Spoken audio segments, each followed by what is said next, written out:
Thank you, Presiding Officer. 50 years ago, Christmas for me was simply when, as a student, I obtained temporary employment with the GPO, delivering a larger than usual post bag. We got paid off on Christmas Eve, and the regulars did the postal delivery on Christmas Day.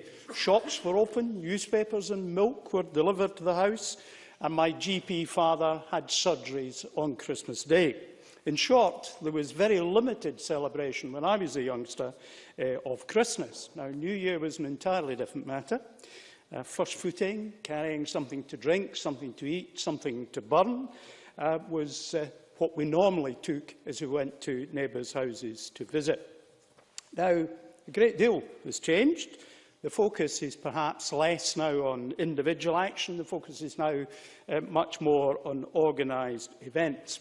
Well, let me just gently, and I say gently, tweak the tail of the Tories through their amendment, because some of it is at odds with my instincts. When it talks about strategies, I don't think this is about strategies at all. It's about defining winter celebrations as something that happens locally. We have a huge amount of talent to draw on. Perhaps organising it and directing it through a strategy is not the way that I would see forward. I will indeed. Smith. I thank Mr Stevenson for taking the intervention. I think if we listen to what the arts bodies themselves are saying, they agree with you entirely about allowing creativity to flourish in local areas, but what they do want to see is a wider overarching strategy that brings more aspects of Scottish society together to give that intrinsic value to arts. How you see, that's where we fundamentally disagree, Presiding Officer.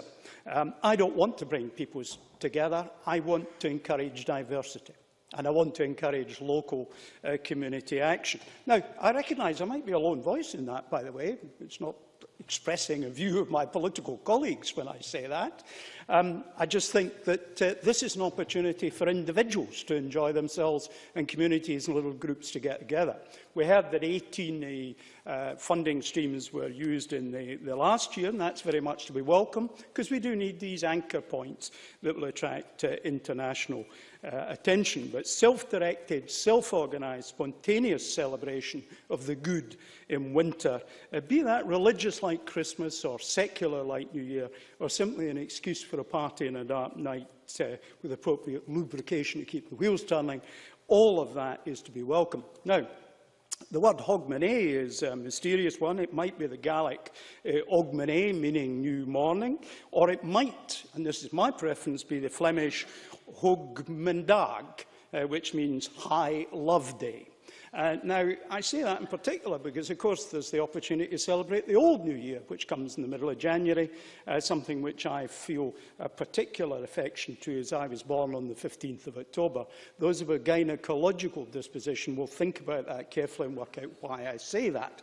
And my brother was born on exactly the same day, 3 years later, so clearly my parents shared my enthusiasm for the Old New Year. Now, drawing my considerable experience in the matter, I regret the fact there was no snow this winter. Not every minister in the government will agree with me on that. But I think that seeing my great-niece and her brother pulling a sledge in Denmark over Christmas, I felt really jealous. We have lots to celebrate in Scotland. We're doing extremely well. Let's keep it up and do even better in future. Presiding Officer.